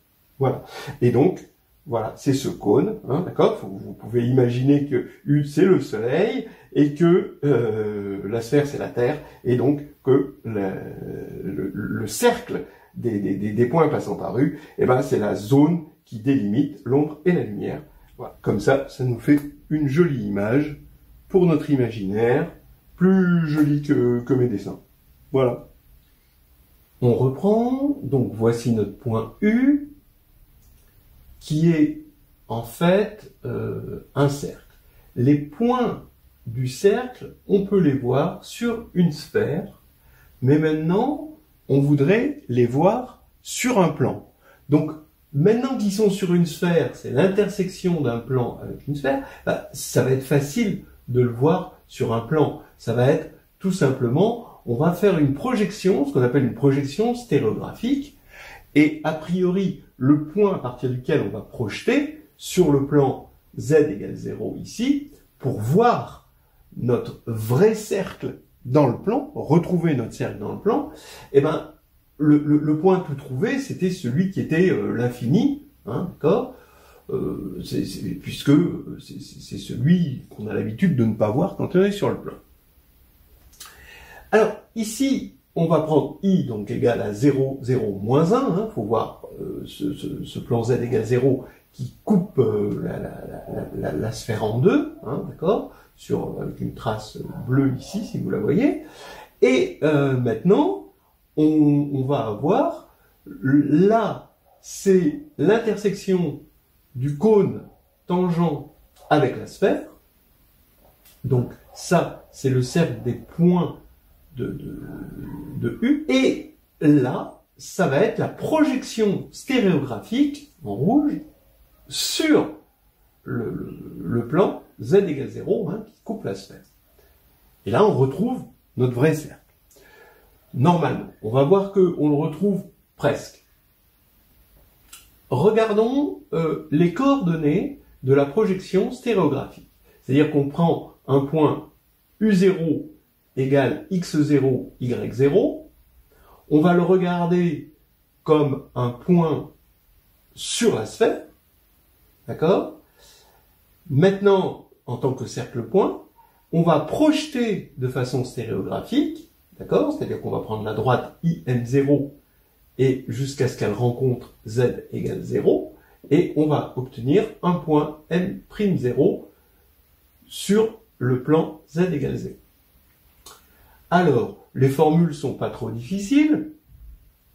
Si je prends M égale X, Y, Z, on a bien sûr X2 plus Y2 plus Z2 égale 1, puisqu'on est sur la sphère. Je vous rappelle que quand on a une équation de cercle normalisée ici avec un 1, là, on a obtenu grand X, le point X, Y, Z obtenu, était donné par X, grand X égale 2B, Y égale 2C, et Z égale, ici, 1 moins D. En fait, A moins D, avec A plus D, je vous rappelle que c'était grand T égale 1. Voilà. Alors, tout ça, ça va nous faire quoi? U0, lui, il correspond à l'équation 1 moins x0 moins y0, x0 carré plus y0 carré, c'est ce qu'on a vu tout à l'heure, c'est facile à voir. Et donc, M0, ici, quand on va prendre ça et qu'on va le transformer en un point de R3, eh ben, on va obtenir x, y, z à une constante multiplicative près égale à 2. Alors, parce que ici, j'aurais pu multiplier par A, hein, d'accord, bien sûr. Bon, donc ici, j'aurais pu mettre un A là. Alors, tac, j'enlève ça. Regardez. Là, normalement, les formules me donnent x égale moins 2x0, y égale moins 2y0, z égale 1, moins x0 carré moins y0 carré. Mais maintenant, il faut que je multiplie par une constante A, parce que je suis en train de regarder la droite. Ce point M0 correspond à la droite. Hein, donc, j'ai toute une latitude en multipliant par A réel. D'accord ? Et maintenant, j'ai besoin de cette latitude-là pour imposer que x2 plus y2 plus z2 égale 1. Et là, on vérifie que cela nous donne petit a égale 1 sur 1 plus x0 carré plus y0 carré, afin de normaliser ce point et qu'il se retrouve sur la sphère. Voilà. Donc, maintenant, le point, voilà ses coordonnées, ici, avec petit a égale ceci. Pour pas encombrer, je n'ai pas écrit la formule totale, mais vous l'imaginez parfaitement. Donc, on a ici ce point-là, peut-être qu'on peut l'appeler ça, comme ceci, d'accord? Et là, voilà. Maintenant, j'ai lambda vecteur im0 est égal à vecteur im'0, bien sûr. Et ce que je sais, c'est que la cote de m'0 est nulle, puisque z, il est dans le plan z égale 0. Donc, je vais regarder juste la cote à ce niveau-là. Donc ici, je vais avoir lambda fois z0 plus 1, parce que i a une cote pour moins 1, donc ça fait z0 plus 1, égale, m0, sa cote c'est nul, et plus 1 ici. Donc ça nous fait lambda égale z0 plus 1, mais inversé, donc le voici, et z0 plus 1, ici inversé, c'est facile de faire le calcul, ça fait 1 plus x0 carré plus y0 carré sur 2. Donc maintenant, quand on va remplacer, donc ça c'est lambda, d'accord? Ça c'est notre lambda. Et quand on va donc calculer m'0, ses coordonnées, eh ben on va avoir que lambda, on va multiplier lambda par ces coordonnées-là, parce que i, ici, a des coordonnées nulles en x et y, et on voit qu'il va y avoir simplification. En fait, c'est simplement ce truc-là, 1 sur 2a. Et donc, ça tombe bien. Par contre, les moins ne se simplifient pas. Bon, ce qui veut dire que m'0 égale moins x0, moins y0, 0. Alors ça, c'est quand même pas mal. On a le moins, mais quand même, c'est excellent. Parce que ça veut dire qu'on retrouve vraiment le cercle, ici, qui composait les éléments du cercle U. On le retrouve ici, sauf qu'on le retrouve à une symétrie centrale de centre O près. D'accord ? Une homothétie de rapport moins. Alors, on sait que au niveau des transformations, quand on va transformer la sphère, ici, et qu'on passe par la projection stéréographique de la sphère, eh bien, on va obtenir ici des homographies. Hein ? Si on tourne ici la sphère, ce qui va se passer, c'est qu'on va agir via la projection stéréographique par des homographies. C'est ça qu'on va voir. D'abord, on se rend bien compte qu'on sera plus à l'aise en complexe sur C que sur R2. C'est là maintenant qu'on va faire ce passage. C'est-à-dire que l'équation ax2 plus ay2 plus etc., etc., l'équation de notre cercle qui correspond à u égale abcd. Alors attention, là pour l'instant u c'est juste, non, il est vu dans R4, non pas comme une droite. Hein. Et maintenant on va passer en complexe, c'est-à-dire on va écrire z égale x plus y. Là ça va nous arranger de passer en complexe. Avant, on était en réel parce que ça nous intéressait d'être sur R4 muni d'une forme quadratique avec une certaine signature. Mais là, on va passer en complexe et ça s'écrit, vous pouvez le vérifier, AZZ bar, bon, évidemment. Et là, il va y avoir une élimination qui va faire que on a B moins IC Z plus B plus IC Z bar, avec Z, hein, je vous rappelle, égale à X plus Y, plus D égale Z. Voilà. Mais, maintenant, ce qui est intéressant, c'est que si j'écris grand Z, le vecteur colonne Z petit z, Z', appartenant à C2, cette fois-ci, Z c'est ce Z-là, Z' il n'existe pas encore, et ça va s'écrire, cette expression-là, vous vérifiez que si vous multipliez ici par Z' bar, et ici par Z', et ici par Z', Z' bar, et ben c'est exactement l'expression hein, de Z bar, grand Z bar, hein, la matrice A, B moins IC, B plus IC, D, Z bar. Voilà, hein, vous vérifiez ça. C'est un petit peu comme les formes quadratiques, mais ce sont des formes hermitiennes. Et là, c'est vraiment hermitien. Hein, vous voyez, c'est construit pour être hermitien. C'est-à-dire, vous avez une matrice, petit a, b moins ic, b plus ic, d. Donc, elle est hermitienne, elle vérifie h étoile, c'est-à-dire h bar transposé égale h. Et là, de dire que c'est égal à 0, c'est-à-dire, on est en train de regarder le cône isotrope de notre forme hermitienne associée dans la base canonique de C2 à la matrice hermitienne que j'appelle H indice U. Hein, voilà. Alors attention, A, B, C, D sont des réels, mais là, on est passé à une matrice hermitienne hein, complexe. Mais, je vous rappelle que Z' égale 1, donc je suis en train de couper hein, par le plan complexe Z' égale 1. Voilà.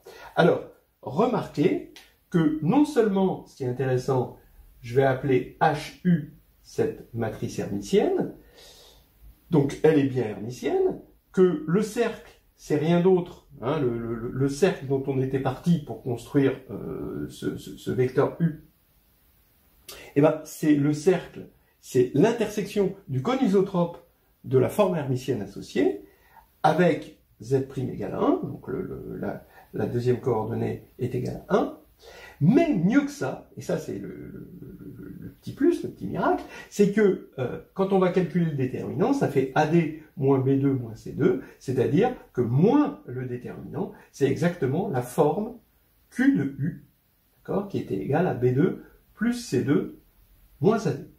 Voilà. Donc on va partir sur ce constat-là, et on va voir que PSL2, maintenant, va pouvoir rentrer en scène. Ce que l'on a fait, c'est que on est parti donc d'un point U de R4 qui correspond à une équation de cercle, et à ce point U, on lui associe la matrice hermitienne HU à B plus IC, B moins IC, D. Et en fait, toute matrice hermitienne, ça c'est le R espace des matrices hermitiennes, c'est un R espace, hein, pas un C espace, c'est exactement l'ensemble des HU quand U décrit R4. Et cerise sur le gâteau, la forme quadratique qu'on avait mis sur R4, hein, pour que les cercles puissent être transformés en des vrais cercles et les faux cercles en des faux, les points en des points, etc., eh bien, ça se réalise agréablement comme au signe près, encore une fois, problème de signe, le déterminant. On va regarder cette correspondance parce que sur U, agir sur U et agir sur HU, c'est exactement la même chose.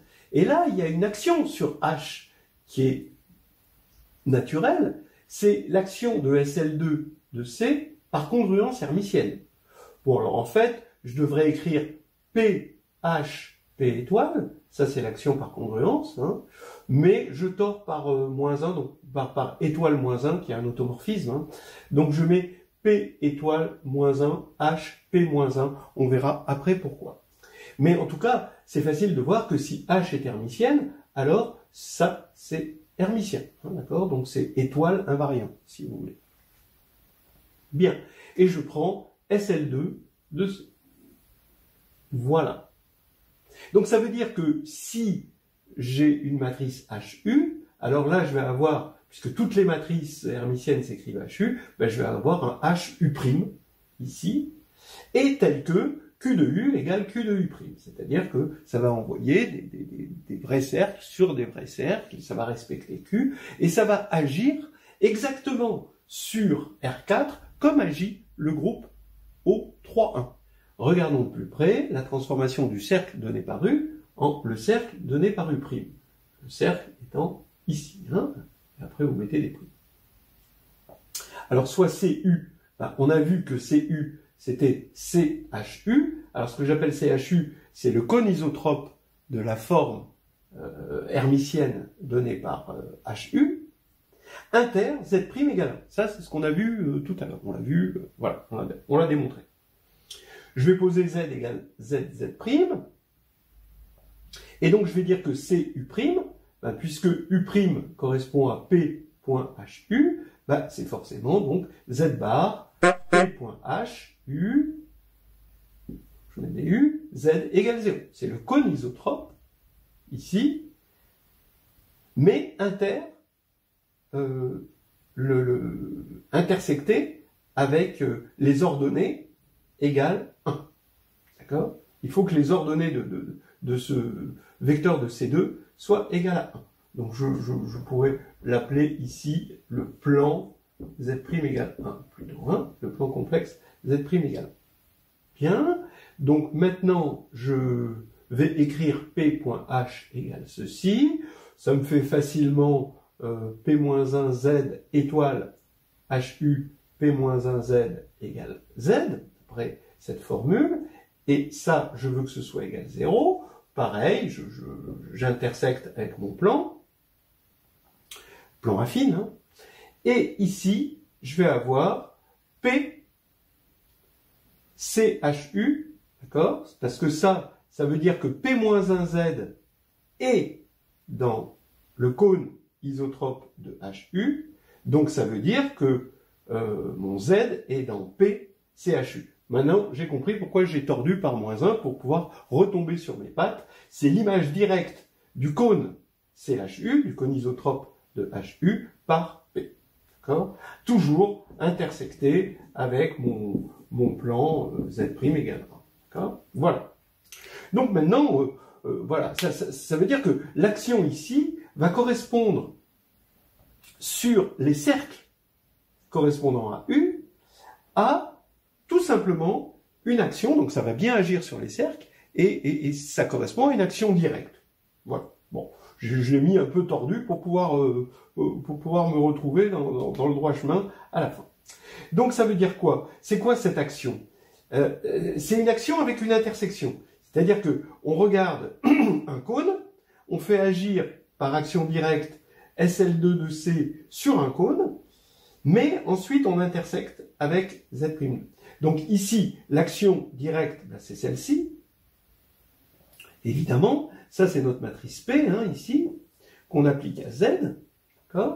Mais au départ, si Z, on veut l'assimiler à des points du cercle U, eh ben, il faut prendre Z', il faut couper avec Z' égale 1. Donc ça veut dire, en gros, qu'il faut, d'accord, étant donné qu'on prend des cônes, il faut remplacer Z' par Z sur Z', 1. Comme ça, c'est bien homogène. Et donc, maintenant, il faut recouper à la fin par le plan, ici, il faut que ce soit égal à 1, et ça se coupe en multipliant par l'inverse, évidemment, de ceci, en faisant attention que ce soit pas nul.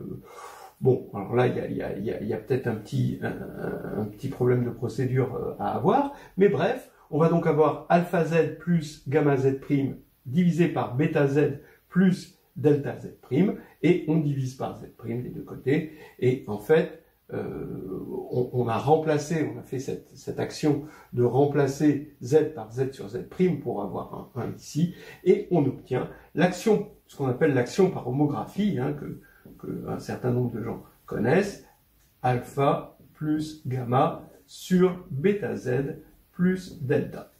Donc, résultat des courses, quand SL2 agit sur H par congruence hermiticienne, d'accord, bon, un peu tordu par -1, et étoile, mais bon, ça reste la congruence hermitienne, et bien alors, d'une part, comme on a pris SL2 et non pas GL2, eh bien, le déterminant reste le même. Hein, vous voyez que si on avait pris GL2, ça ne marchait pas. Ici, on a le déterminant qui reste le même. Et au niveau des cercles, c'est-à-dire des points XY correspondant à U, eh bien, on a une action de SL2 par homographie. Bon, maintenant, on va finaliser, c'est-à-dire que on va regarder toute cette correspondance entre ces deux géométries, celle du plan complexe et des cercles sur plan complexe et celle des droites sur l'espace réel de signature 3.1. Je vais aller assez rapidement parce qu'on arrive vers la fin et de toute façon, les choses sont écrites dans Nouvelles histoires hédonistes de groupe et de géométrie, chapitre 11. Donc voilà. SL2 de C, on a vu qu'il agissait par congruence hermitienne sur l'espace réel des matrices hermitiennes de 2. Et bon, on va mettre PH, l'action, P est dans SL2 de C, on va remettre PHP étoile, de toute façon, ça revient au même, on avait tordu par un automorphisme, mais c'était juste pour voir que c'était en lien avec les cercles de façon plus simple. Alors maintenant, l'action ici est linéaire, et donc ça veut dire que, alors SL2 qui agit par congruence hermitienne sur H, ça veut dire que SL2 s'envoie par un morphisme dans les permutations de H. Mais l'action est linéaire. Hein, d'accord, vous voyez que l'action est linéaire, ça veut dire que SL2 s'envoie a priori dans GL de H. Voilà. Mais SL2 prête allégeance à la forme quadratique. La forme quadratique Q, c'est moins det de le moins déterminant. Puisque moins déterminant, on sait que si ça, c'est la forme générale d'une matrice hermitienne, eh bien ça va être B2 plus C2 moins AD. Bon, donc, ça veut dire qu'on a un morphisme de groupe entre SL2 de C et maintenant O de Q, puisque c'est ça, exactement, le groupe des éléments de GL qui respectent la forme quadratique Q. Bon, alors maintenant, comme ici, ce qui m'intéressait, c'était pas d'agir sur l'espace R4, hein, c'est-à-dire H, c'était d'agir sur ces droites, et ben l'action sur les droites de ça faut encore quotienter par le stabilisateur de toutes les droites, c'est-à-dire les homothéties de O de Q, et donc je regarde, ensuite je vais prolonger psi par le morphisme quotient, par les homothéties, et je tombe sur le quotient PO de Q. Alors maintenant je regarde psi et je vais regarder le noyau. Alors le noyau, on peut montrer, bon c'est fait là-dedans, que c'est réduit aux homothéties de SL2. Hein, c'est un petit peu plus tricky que si j'avais mis P-1 ici, parce que la commutation c'est facile, parce qu'on a des choses pour la commutation, comme le respect des sous-espaces propres. Là, c'est un petit peu plus difficile, mais bon, on montre que le noyau, ce sont les homothéties, c'est-à-dire plus ou moins identité. Maintenant, on passe à l'image. Alors, l'image, là, c'est plus difficile. Et là, on utilise des techniques de groupe de Lie. Typique de groupe de Lie, presque les groupes de Lie, on peut imaginer que ça a été au départ inventé pour ça. C'est-à-dire, on voit ces objets comme des variétés différentielles et on regarde leur espace tangent en l'identité. C'est-à-dire que psi étant différenciable, évidemment, eh ben, on va regarder la différentielle de psi en l'identité et on trouve facilement ici que c'est l'application linéaire qui a U donne P de U plus U P étoile. Et maintenant, ici, l'espace tangent en l'identité ASL2 de C, ben ça c'est déterminant égal à 1 par définition. Donc quand on va prendre la différentielle, ce sera la trace nulle. Bon, en l'identité. Hein. Et donc la trace nulle, ça veut dire que c'est de dimension 3, hein, puisque c'est un hyperplan d'un espace complexe de dimension 4, 2 au carré. Mais 3, si je veux regarder ça comme dimension réelle, dimension sur R, il faut que je multiplie par 2. Donc 2 fois 3, ça fait 6. Maintenant, O de Q, bah Q, c'est une matrice, c'est une forme quadratique non dégénérée de R4, et on montre que son espace tangent est isomorphe comme espace aux matrices antisymétriques. Et donc sa dimension, là cette fois-ci, c'est 4 facteurs de 3, n-1 sur 2, 4 facteurs de 3 sur 2, et on tombe encore une fois sur 6. Ça veut dire que si j'arrive à montrer que la différentielle est injective, j'ai qu'elle est surjective. Ben, en fait, c'est facile, c'est un peu comme le commutant ici, hein, c'est un peu comme ici on avait plus ou moins l'identité. L'injectivité est facile, d'accord? Parce que on va avoir des matrices de traces nulles qui doivent vérifier que quelle que soit U hermitienne, alors ceci égale 0, et c'est facile de voir que c'est nul. Donc ici, dψ est injectif, par égalité dimension, c'est surjectif, et là, on va utiliser le théorème d'inversion locale, qui va dire que im psi va contenir un ouvert. Voilà, un ouvert autour de l'identité. Mais si im psi contient un ouvert, comme c'est un sous-groupe, ben, on a un principe de translation qui va faire que im de psi sera ouvert aussi. Mais quand on a un sous-groupe ouvert, eh ben, il est fermé. Ça c'est quelque chose d'incroyable avec les sous-groupes, c'est que tout sous-groupe ouvert est fermé. Pourquoi? Ben, parce que quand on a un sous-groupe, quand H est un sous-groupe de G, ben, il va y avoir tous les translatés de H, c'est-à-dire toutes les classes modulo grand H. D'accord? Et par translation, bah, toutes ces classes vont être ouvertes. Donc H va être le complémentaire de la réunion de toutes les classes qui ne sont pas H. Mais la réunion d'ouvert, c'est un ouvert, et comme c'est un complémentaire d'ouvert, c'est un fermé. Donc im de psi est fermé. Ça, c'est assez génial. Donc ouvert et fermé, ça veut dire que il va contenir la composante connexe de l'identité. Mais il est contenu aussi parce que SL2 de C est connexe. Donc psi de SL2 de C est connexe aussi. Donc ça va être exactement psi im de psi, la composante connexe de l'identité. Alors ça c'est pas connexe. En fait ça a 4 composantes connexes. Mais quand on va quotienter ici, on n'a plus que 2 composantes connexes, c'est-à-dire PSO de Q et son complémentaire. Voilà. Donc ici, ben finalement, qu'est-ce qu'on montre?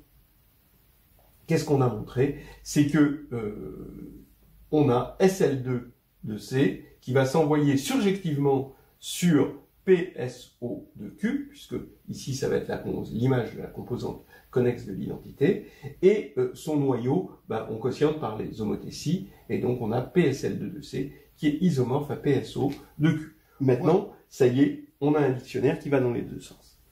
Alors, un petit tableau qui va reprendre un petit peu le tableau duquel on était parti, mais avec des précisions, hein, parce que maintenant on a établi un isomorphisme entre les deux groupes.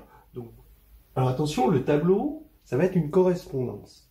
D'accord? Il faut pas confondre cette correspondance avec les transformations. Quand vous avez une géométrie, vous avez un groupe qui agit, et ce groupe va vous permettre de transformer une situation en une situation où votre problème sera résoluble de façon plus raisonnable. Évidemment, il faut que ce groupe, faut trouver le bon groupe qui laisse invariant les données du problème de départ, évidemment. Sinon, vous perdez les données du problème. Voilà.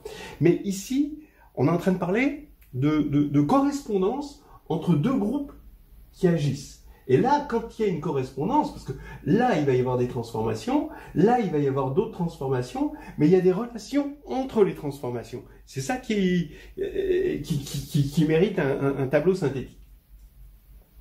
Voilà. Après, on en donnera un exemple d'application avec ce qu'on appelle l'alternative de Steiner.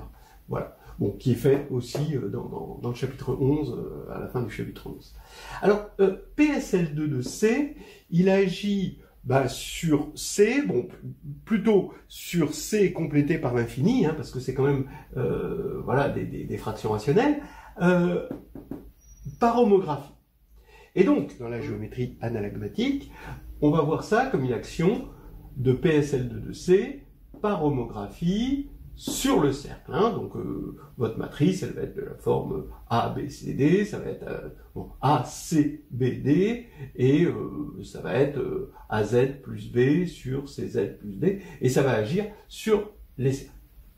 Voilà. Donc ça, c'est ce que je vais appeler l'action simple, et là, le correspondant, ça va être des isométries de P, S, O, de Q, qui vont agir sur des droites de R4. Donc en respectant une certaine forme. Maintenant, action double. Est-ce que je peux amener deux cercles sur deux cercles? Alors déjà, il y a une première obstruction. Il faut que les deux cercles, s'ils se coupent, ils se coupent en un angle. Donc on va construire deux droites tangentes au cercle, et ça forme un angle de droite, attention, θ. Et il faut que θ soit respecté, parce que c'est des homographies, donc c'est des applications conformes, voilà, c'est connu, donc ça respecte les angles de droite.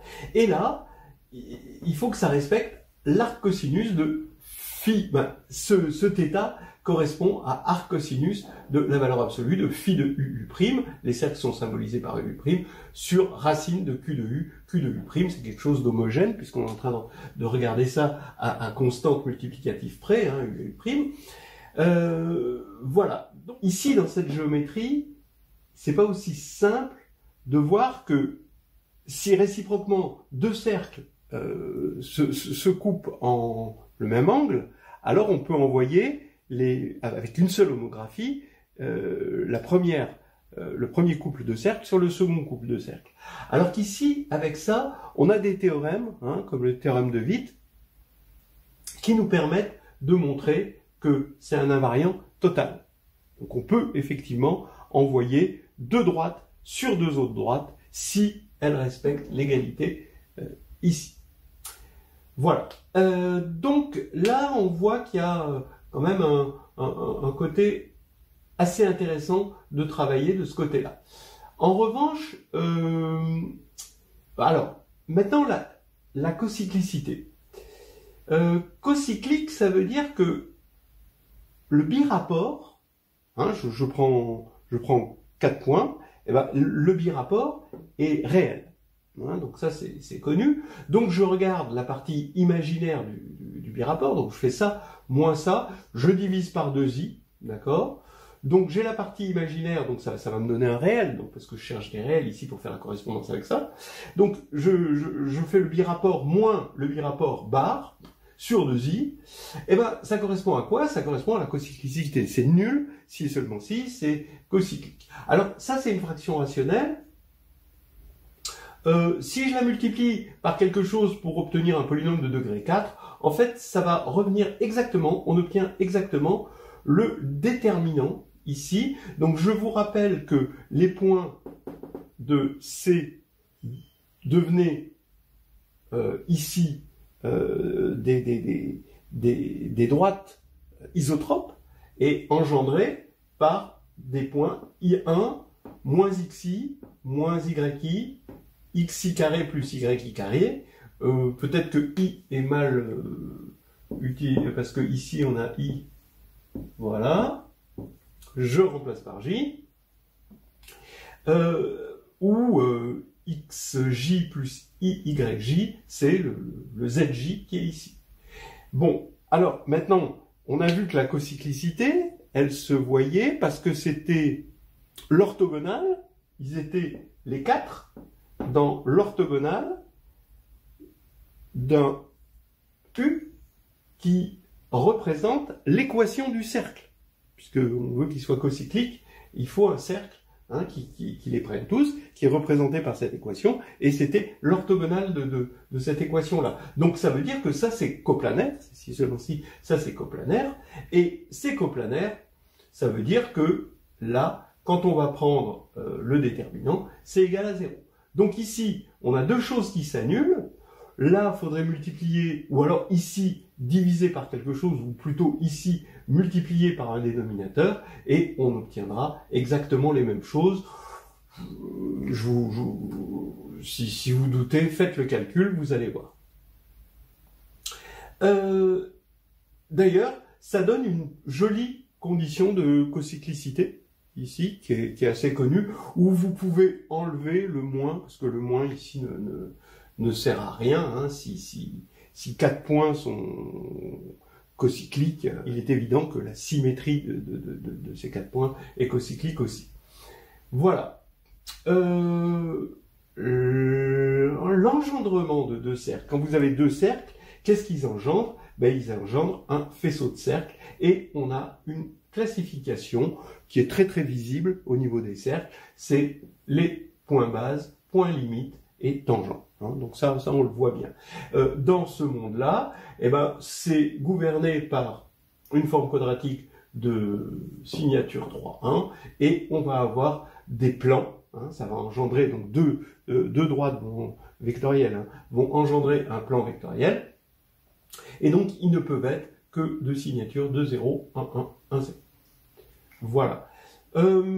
J'ai envie de dire qu'il faut aller un petit peu plus loin, mais ici, il y a quelque chose quand même d'assez agréable. Bon, ici, autant il y a la théorie de Witt, et puis on va voir le théorème de Cartan de Dieudonné, et de ce côté-là, donc PSL2, c'est bien pratique d'avoir SL2 de C, on a la réduction. C, c'est algébriquement clos, la réduction, c'est quand même bien sympa. En plus, c'est des matrices de 2, c'est pas des matrices 4-4, donc la réduction, c'est quand même assez fort, et c'est pas difficile de voir que finalement, au niveau des homographies, une homographie est forcément conjuguée soit à Z donne à Z, donc une similitude, soit Z donne Z plus B, une translation. Et ça se fait très bien avec la réduction, vous voyez. Donc ça, c'est un point fort ici. Chaque fois, on va là où on a un point fort. Voilà. Maintenant, pour continuer, il faut créer une extension des groupes. C'est-à-dire qu'on voit bien que PSOQ, il est plongé dans POQ, parce que c'est lui le groupe quand même naturel qui respecte les droites tout en respectant la forme quadratique Q. Donc on va dans POQ. Mais qu'est-ce qu'on va faire ici?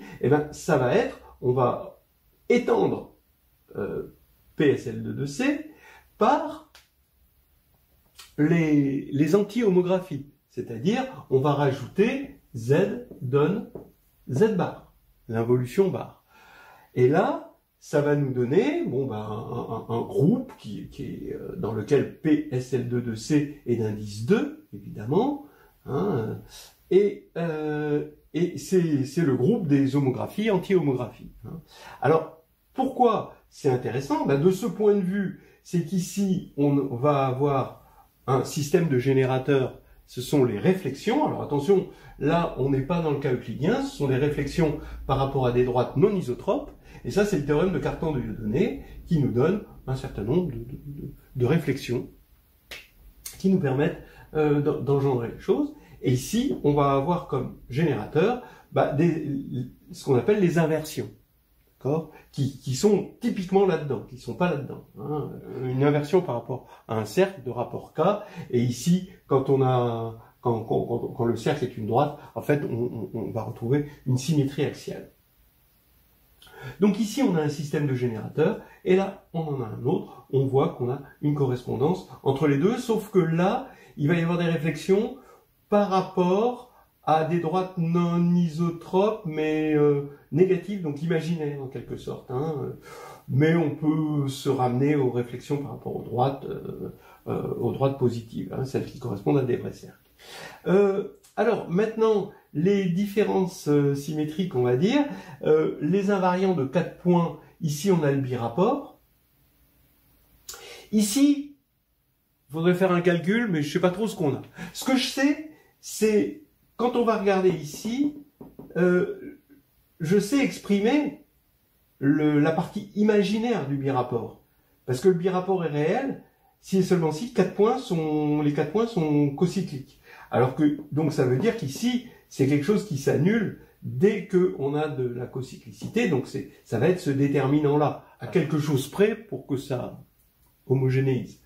Par contre, quand ça, ce que le birapport est imaginaire pur, ce qui me donnerait la partie réelle ici, là, c'est pas clair, je ne sais pas. En tout cas, ici, il y a le birapport, hein, qui est puissant. Et pour ce qui est de la transitivité en général, on a ici un truc très fort, c'est le théorème de Witt, qui nous dit quand est-ce qu'on peut amener un sous-espace vers un autre sous-espace. Donc le théorème de Witt, il dit en quelque sorte que deux sous-espaces sont prolongeables. On peut trouver un élément de haut Q qui envoie un sous-espace sur un autre sous-espace, si et seulement si ils sont isométriques. Voilà, alors ça se fait à coup de gonflement hyperbolique, etc. Bon, bah, on le fait aussi dans le livre, c'est très bien fait dans le Perrin, etc. Maintenant, la transitivité, ici, est moins claire, hein, parce qu'on n'a pas quelque chose d'aussi puissant que le théorème de Witt. Donc on fait des allers-retours, c'est ce qui s'appelle travailler à géométrie variable.